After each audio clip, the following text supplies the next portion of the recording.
हिंदुस्तान हिंदुओं का है, अगर उनकी जमीन है, उनका चीज निकल रहा है तो उनको मिलना चाहिए। मुसलमान कभी मूर्ति के आगे नमाज नहीं पढ़ सकता, लेकिन जबरदस्ती कांग्रेस ने वहाँ नमाज पढ़वाई। सरस्वती मंदिर वो वहाँ पे वो गुरुकुल था। आपका ये चैनल देख के और मतलब सवाल देख के मेरे को लग गया, तो फिर मेरे को बात नहीं करना है। और साजिद रशीदी यही काम करते हैं, वो पैसे लेते हैं, उड़ सुड़ बोलते हैं और एक दूसरे में लड़ाना भिड़ाना चाहते हैं। अगर साजिद रशीदी इतना हितई है तो वो क्या नाम है, मौलाना तौकीर रहमानी, उसको निकाल लो बाहर। आपको पता है जैन जी की हालत क्या है? हर हर महादेव का नारा लगा के सारे जैन जी अभी कावड़ उठा रहे हैं। जिस दिन आह्वान हुआ वही कावड़िए पहुंच जाएंगे कृष्ण जन्मभूमि की ईंटें उठाने, और एक दिन में मंदिर बना देंगे। क्या बात कर रहे हो आप? वैसे जैसा आदमी नकारता है जिसको किसी मजहब से कुछ लेना देना नहीं होता है। सबसे पहली बात तो मुसलमान में राजनीतिक हराम है, अगर वो राजनीति करता है तो ईमानदारी से करना चाहिए। देखिए, आजकल एक मुद्दा सबसे ज्यादा चर्चा में बना हुआ है, वो है कृष्ण जन्मभूमि का। साधु संतों की तरफ से ऐलान कर दिया गया है कि 6 दिसंबर को जो है वो कार सेवक यात्रा है वो निकाली जाएगी। एक बार फिर से इतिहास को दोहराने की बात हो रही है। क्या इतिहास दोहराया जाएगा और इतिहास को दोहराने में क्या फिर से जो अभी के लोग हैं वो साथ देंगे? क्योंकि बहुत सारे लोग हैं वो इस वक्त कह रहे हैं कि आप साथ चलिए, माखन मिश्री खिलाएंगे, मंदिर वहीं बनाएंगे, इस तरीके के नारे लग रहे हैं। और देखिए, कहीं ना कहीं मुस्लिम समाज में भी थोड़ी सी हलचल है वो देखने को मिल रही है। और साथ ही ये भी कहा जा रहा है जैसे बीजेपी ने राम मंदिर को चुनावी मुद्दा बनाया था, उसी तरीके से 2027 में यूपी इलेक्शन में चुनावी मुद्दा है वो कहीं ना कहीं कृष्ण जन्मभूमि का बन सकता है, ऐसा मुस्लिम पक्ष की तरफ से कहना है। रामेश्वर आर्य, क्या कुछ कहना चाहेंगे? कृष्ण जन्मभूमि के लिए आप 6 दिसंबर को कार सेवक यात्रा निकाल रहे हैं या नहीं? हम संतों के साथ हैं, और जो हमारे पूजनीय संत आह्वान करेंगे कि कृष्ण लीला हम आएंगे, मंदिर वहीं बनाएंगे, भव्य बनाएंगे, माखन मिश्री खाएंगे और खिलाएंगे भी, और मंदिर भव्य बनाएंगे। श्री राम लला हम आएंगे, मंदिर भव्य बनाएंगे। रामलला का तो कर दिया भव्य और दिव्य मंदिर, और वहाँ पे ऐसी दिव्यता है कि महर्षि वाल्मीकि के नाम से अंतर्राष्ट्रीय एयरपोर्ट चल रहा है। वहाँ पे गुरुकुल बनाया जा रहा है, वहाँ पे शिक्षण संस्थान से लेके हॉस्पिटल तक की अनाउंसमेंट हो गई है इतने कम समय में। तो आप सोच ले, तो कृष्ण जी हैं, ये इनके प्रकार इन जैसे भी करके और साम दाम दंड भेद अपनाते हुए कृष्ण नीति पे चलते हुए जल्द से जल्द भगवान कृष्ण का मंदिर बनेगा। और एक बात बताता हूँ, हम यहाँ से कार सेवा के लिए जाएंगे। आज ऐलान हुआ है, आह्वान हुआ है। मैं बता देना चाहता हूँ कि जब कहोगे संतों का, जब आह्वान होगा, क्योंकि पहली खेप आ चुकी है मार्बल की, उस पहली खेप में मंदिर बनाने के लिए वहाँ पे चुनाई मतलब कटिंग से राजस्थान से भरतपुर राजस्थान से आ गया है मार्बल। अब उसकी कटाई वगैरह ये सब शुरू हो जाएगा, जैसे कार सेवा के लिए वहाँ पे होता था भैया, एक वो क्या कहते हैं उसे, कार सेवापुरम जैसे बनाया था, उस तरीके से एक स्थान निर्धारित कर दिया है। वहाँ पे यज्ञ हवन हो रहा है आज। तो संत जिस दिन आह्वान करेंगे, सारा युवा जैन जी को आप जानते ही हो, नेपाल में हिंदू राष्ट्र बना रहा है, भारत को हिंदू राष्ट्र बनाने के लिए हम खड़े ही हैं। अच्छा, जैन जी जाएगा क्या इस कार सेवा यात्रा में? कार सेवक यात्राओं में जाएगा क्या, शामिल होगा इसमें? आपको पता है जैन जी की हालत क्या है? हर हर महादेव का नारा लगा के सारे जैन जी अभी कावड़ उठा रहे हैं। जिस दिन आह्वान हुआ वही कावड़िए पहुंच जाएंगे कृष्ण जन्मभूमि की ईंटें उठाने, और एक दिन में मंदिर बना देंगे। क्या बात कर रहे हो आप? ईदगाह मस्जिद का क्या होगा जो गर्भगृह के पास में बनी हुई? आतंक का अड्डा, एक मुगलिया आतंकवादी आया था, एक मुगलमान औरंगजेब आया था, जिसने मंदिर जहाँ पे जन्मभूमि है, अब पूरा भारत खाली पड़ा था, लेकिन उन मुस्लिम आतंकवादियों को सिर्फ मंदिर ही क्यों बुला, मंदिर तोड़ के ही इन्होंने मस्जिद क्यों बनाई? बाबरी मस्जिद कहाँ बनी, नीचे क्या मिला? भगवान राम के मंदिर की शिलाएं, आर्कियोलॉजिकल सर्वे ऑफ इंडिया की रिपोर्ट, भोजशाला, माँ सरस्वती का मंदिर।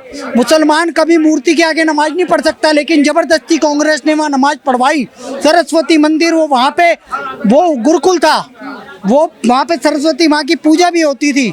वहाँ पे आर्कियोलॉजिकल सर्वे की रिपोर्ट लगी और वो भी मंदिर घोषित हुआ। वैसे कृष्ण जन्मभूमि नीचे देखोगे तो मंदिर मिलेगा। आर्कियोलॉजिकल सर्वे ऑफ इंडिया की रिपोर्ट के आधार पे ये भी मंदिर है। वहाँ पे मस्जिद हटाई जानी चाहिए, और जो वहाँ पे एक और मस्जिद बनाई गई है, उसकी सीढ़ियों में आज भी क्या है, सीढ़ियों में भगवान की मूर्तियाँ जो मंदिर तोड़ के वहाँ पे लगाई गई थी अपमानित करने के लिए काफिरों को, हिंदुओं को। तो अब समय आ गया, हिंदुओं की सरकार है, योगी जी ने भी कहा है कि कार सेवा करोगे तो अब ऐसी सरकार है जो आपका साथ देगी। कल्याण सिंह ने भी साथ दिया था, योगी जी भी साथ देंगे। आप कह रहे हैं कृष्ण जन्मभूमि जो कहा जाए ईदगाह मस्जिद है उसको गिराने का काम करेंगे, कृष्ण जन्मभूमि मंदिर है वो पुनः वहाँ पे स्थापित करने का काम करेंगे, गर्भगृह को बनवाने का काम करेंगे।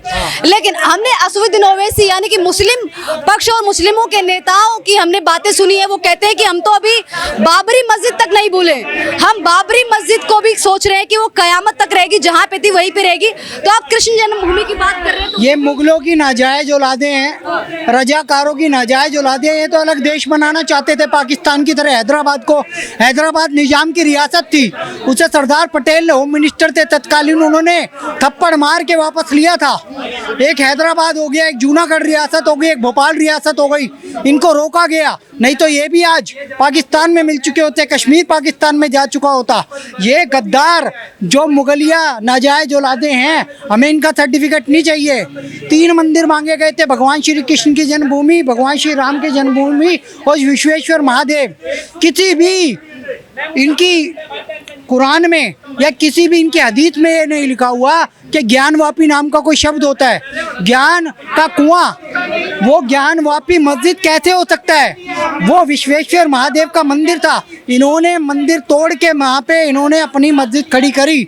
और हम भी कहते हैं कोर्ट से डिसीजन आएगा और हम वहाँ पे विश्वेश्वर महादेव का मंदिर बनाएंगे। जी, आपका मैंने तो सवाल भी नहीं किया। मैं क्या कह रहा हूँ, आपका ये चैनल देख के और मतलब सवाल देख के मेरे को लग गया, तो फिर मेरे को बात नहीं करना है। सवाल मेरे कोई मैंने सवाल किए नहीं आपसे। अगर आपको दूर से नहीं करना चाहता हूँ, मैंने कान बंद कर लिया। Bye bye. दूर से ही सवाल अगर मेरे बेकार लगे, क्या बेकार लगा बताइए। चलिए, कोई लगता है सवाल दूर से ही सुन लिए। क्या नाम है सर आपका? मेरा नाम है हिदायतुल्लाह खान। क्या कुछ कहना चाहेंगे? देखिए अभी यूपी इलेक्शन आने वाले हैं 2027 में। इससे पहले एक मुद्दा चर्चा में बना हुआ है जो पहले भी रहा है। हमने देखा कि राम जन्मभूमि का भी रहा है, अब कृष्ण जन्मभूमि का है। इस पे आप क्या कुछ कहना चाहेंगे? क्योंकि तमाम साधु संतों ने कह दिया है कि 6 दिसंबर को कार सेवकों की यात्रा निकालेंगे और जो है वो कहा जाए वहाँ पे जो भारी विरोध प्रदर्शन भी देखने को मिल सकता है, जैसे कि 1992 में देखने को मिला था। उनपे कार सेवकों पे गोलियां भी चला दी गई थी। इस बार क्या लग रहा है, गोलियां चलाई जाएंगी क्या? बिल्कुल नहीं चलाई जाएगी, उनका हक है और उनकी ज़मीन है, उनकी भूमि है। हिंदुस्तान हिंदुओं का है, अगर उनकी ज़मीन है, उनका चीज निकल रहा है तो उनको मिलना चाहिए। इसमें कोई तोड़फोड़ है, कोई गोलीबारी नहीं होनी चाहिए, क्योंकि उनका अधिकार है। वो तो 3 ही मांग रहे हैं ना, पूरा आप ले लो। मथुरा काशी 3 ही तो मांग रहे हैं, एक वो अयोध्या था, एक काशी मथुरा है। भैया उनकी होनी चाहिए, 3 ही तो मांग रहे हैं और कहाँ मांग रहे हो? अच्छा, आप क्योंकि मुस्लिम समाज से हैं, आप खुद कह रहे हैं कि 3 ही मांग रहे, 3 दे दो। दे दो, हाँ। अच्छी बात है, 3 ही तो मांग रहे हैं। कब्जा भी तो आप लोगों ने करा था।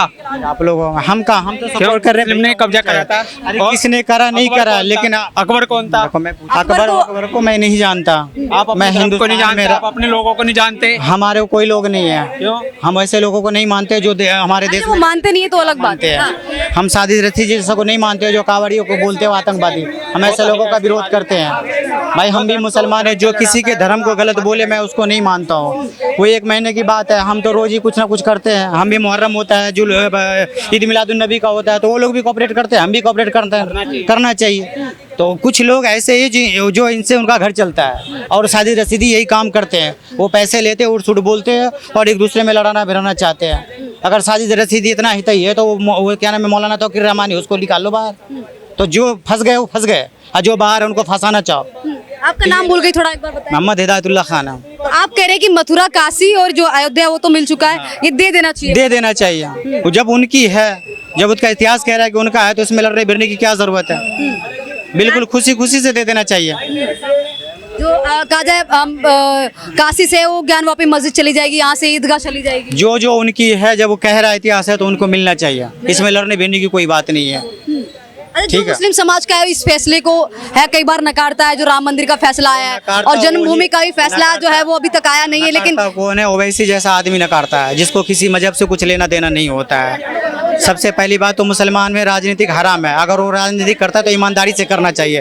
कहीं पर अखलाक मरता है तो छाती पीटता है, कहीं कमलेश मिले तो क्यों छाती पीटता है।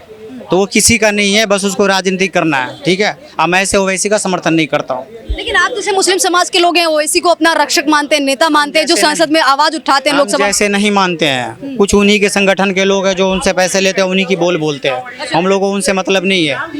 हम उन लोगों से मानते हैं कि कोई भी धर्म के हो, पक्के हो। जैसे योगी आदित्यनाथ है, आज तक किसी मजहब के बीच में टोपी पहन के नहीं गया जी हम तुम्हारे साथ में, किसी मजार पे नहीं गया जी हम तुम्हारे साथ में।